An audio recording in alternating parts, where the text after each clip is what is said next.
오늘도 여러분들께 암호화폐 관련된 소식들을 모아 들고 크립토 마토입니다. 오늘 미국 달러 인덱스 지수 같은 경우는 좀 올랐습니다. 이런 상황 속에서 미국 증시 같은 경우는 아랑곳하지 않고 일제히 상승하고 있는 모습이 보여지고 있는 가운데 어제 잠깐 올라갔었던 비트코인, 이게 무슨 날벼락이야. 어제 비트파이넥스 고래들의 숏 포지션이 올라간다라고 했을 때 살짝 좀 간담이 서늘한 그런 느낌이 있었는데 살짝 비트코인 올렸었다가 쭉 끌어내려버리고 있습니다.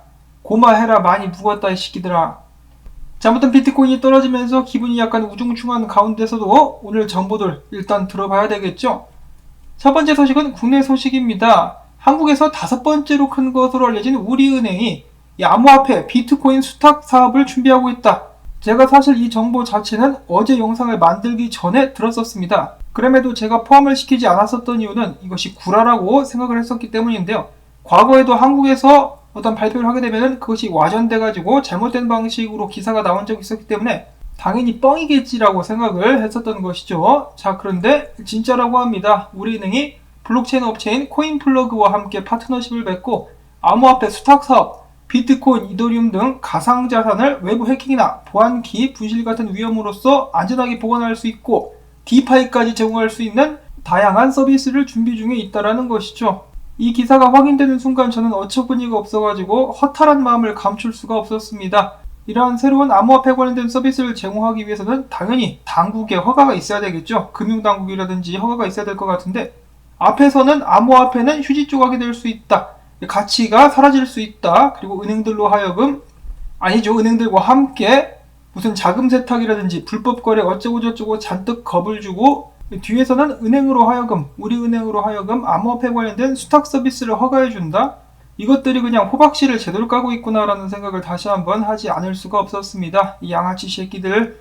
이런 기사 같은 경우는 매체도 잘 나오지도 않는 것 같아요.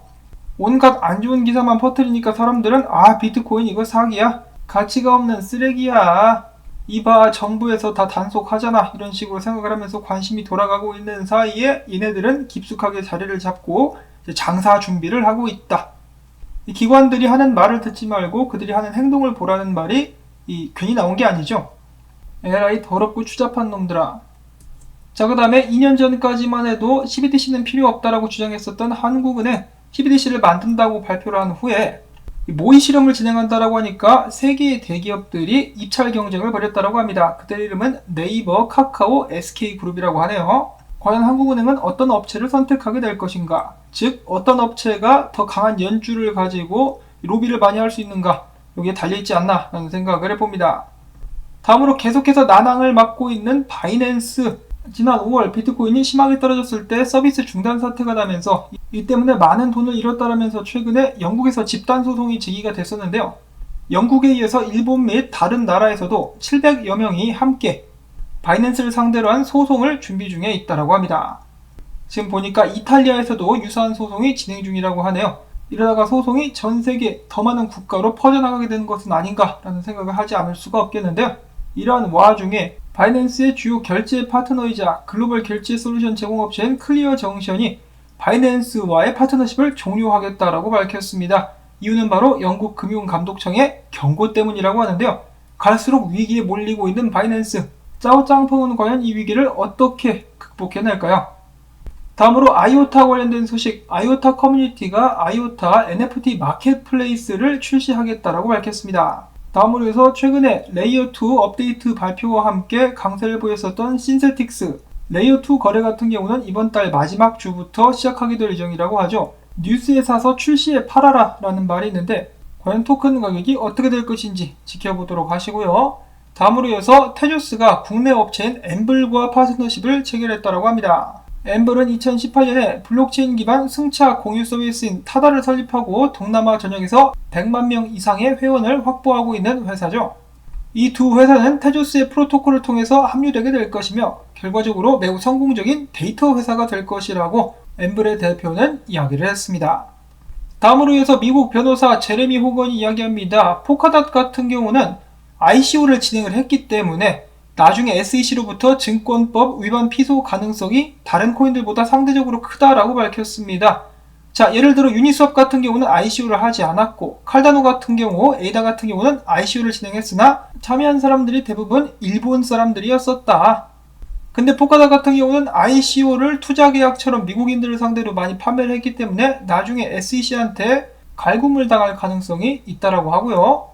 다음으로 이어서 미국 제롬 파월 연준 의장이 이번 주 수요일과 목요일 미국 의회에 보고하는 시간을 갖게 된다라고 합니다. 이 보고에서 그가 무슨 말을 하게 되느냐에 따라 가지고 미국 증시가 또 크게 영향을 받을 수가 있겠는데요. 지금 계속해서 강하게 퍼지고 있는 전염병, 그리고 미국의 경기가 안 좋다라고 연준에서 이야기를 한 걸 봐서는 계속해서 돈 풀기에 전념하게 되지 않을까라고 생각을 해볼 수가 있겠습니다. 그렇기 때문에 지금 미국 증시가 계속해서 올라가고 있는 것이겠죠. 다음으로 이어서 미국에서는 비트코인을 통해서 떼돈을 번 사람들이 세금을 회피하기 위해서 국적 세탁에 나서고 있다고 합니다. 미국 시민권을 버린다라는 이야기인데요. 돈을 얼마나 많이 벌었길래 저런 고민을 하고 있는 것인가? 부럽습니다. 다음으로 해서 지금 기울어져 가고 있는 암호화폐 시세와는 반대로 피델리티 같은 경우는 기관 수요 대응을 위해서 대규모 직원을 채용하고 있다고 합니다. 특히 기관 투자자들이 암호화폐 투자 업무 담당 직원 수를 70%나 증원할 예정이라고 하는데요. 그들은 비트코인과 이더리움 외에도 다른 암호화폐 투자 기회를 제공할 방법을 찾고 있다고 합니다. 자, 굉장히 재미있는 현상이 일어나고 있죠. 비트코인이 $10,000 간다, $20,000 간다라고 겁을 주고 있는 사이에 기관들은 진입할 준비를 하고 있다. 기관들의 수요가 늘어나고 있다고 합니다. 감당이 안 되니까 사람들까지 더 뽑고 있다는 것인데, 또 다른 통계 기사를 봐도 암호화폐 및 벤처 투자에 대한 자금이 전분기보다 90%나 급증을 했다고 합니다. 암호화폐 가격이 쭉 빠지고 있는 것과는 정반대로 투자는 오히려 더 늘어났다는 것인데요. 당연히 암호화폐에 대한 투자뿐만 아니라 암호화폐 및 블록체인을 연구하는 그런 인프라 개발 업체에 대한 투자도 꾸준하게 늘고 있다고 하네요. 이 매체를 통해서는 비트코인이 $10,000까지 떨어진다, $20,000까지 떨어진다 등등으로 공포 분위기가 조성되고 있는 가운데 기관들은 투자를 늘려가고 있는 상황. 어디선가 봤었던 그런 장면이 아닌가라는 생각이 듭니다. 그리고 또한 참고로 구라하임즈의 스캇 미너드 같은 경우는 얼마 전에는 비트코인이 $14,000까지 떨어질 것이라고 했다가 최근에는 $10,000까지 떨어진다라고 또 기준을 낮춘 것 같죠. 그냥 $10,000도 필요 없고 1,000원 간다고 해. 1,000원 간다고. 아니면 그냥 파운 간다고 하든가. 그 다음으로 여기서는 미국 부동산 자산 운용사 링컨 애비뉴 캐피탈이 비트코인 1,000개를 매입했다고 합니다. 평단은 $33,525. 이 물량에 사용되는 금액은 그들의 순운용 자산의 5%라고 하는데요. 향후 비트코인 비중을 자산의 20%까지 늘릴 예정이라고 합니다. 한마디로 이번 사용한 금액의 3배 정도를 비트코인을 사는데 더 쓰게 될 것이라는 것이죠. 이런 어려운 시기에 비트코인을 도와주는 정말 좋은 회사라고 볼 수가 있겠습니다. 자, 그 다음에 얼마 전에 크게 화제가 되었었던 미국에서 혹은 전 세계에서 가장 오래된 수력발전소에서 비트코인을 채굴하고 있다는 소식이 나왔었는데요. 이 수력발전소의 CEO가 이야기하기를 우리가 비트코인을 채굴해서 얻는 금액이, 얻는 수익이 국가에 전기를 파는 것보다 더 이득이다 라고 이야기를 했다라고 하네요. 그리고 이것 또한 그린 에너지로 채굴을 하고 있는 것이죠. 다음으로 이어서 그린 에너지를 사용하는 비트코인 채굴 업체인 하이브가 새로운 채굴기 3019대를 새롭게 매입하게 되면서 자체 해시레이트를 46%가량 상승시킬 수 있었다라고 하네요. 그 다음으로 해서는 미국의 유명 영화 감독인 스파이크 리 씨는 비트코인에 대해서 이렇게 이야기를 했다고 하는데요. 오래된 형태의 돈 같은 경우, 그러니까 달러를 이야기하고 있는 것이겠죠. 이것들은 우리를 끌어올려주지 않고 가라앉게 만든다. 디지털 혁명이 진행 중이다 라고 비트코인에 대해서 이야기를 했다고 합니다.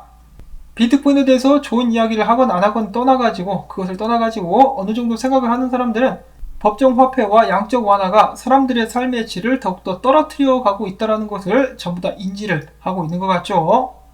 다음으로 위해서는 유명 배우라고 하는데 보신 분들이 계실 것 같아요. 이름은 패트릭 해리스라고 하는데요. 최근에 비트코인과 ATM에 대해서 광고를 하면서 비트코인의 시대가 도래했다라고 이야기를 하기도 했었다고 합니다. 다음으로 해서는 전세계 경매업체인 소더비에서 100캐럿 다이아몬드 낙찰 대금에 비트코인이 활용되었다라는 소식이 나왔었고요. 다음으로 해서는 비트코인 분석을 알아보는 시간으로 가보도록 하겠습니다. 자, 최근에 비트코인 일본 기준으로 볼린저 밴드가 크게 압축되면서 엄청난 변동성이 나오게 될 것이다 라고 많은 사람들이 주목을 했었는데요. 지금 안타깝게도 좀 밑으로 가려고 하는 모습들이 보여지고 있습니다. 굉장히 갑갑한 그런 상황인데 과거에 이 정도로 볼린저 밴드가 압축되었을 때 어느 정도의 움직임이 나왔느냐, 여기 보시면은 이 정도까지 압축되었을 때 비트코인은 그 후로 130%가량 상승하는 기염을 토하기도 했었다고 합니다. 여기서 이 정도로 압축됐을 때는 하방으로 26%까지 떨어졌었는데요. 과연 이번에는 어떻게 될 것인가?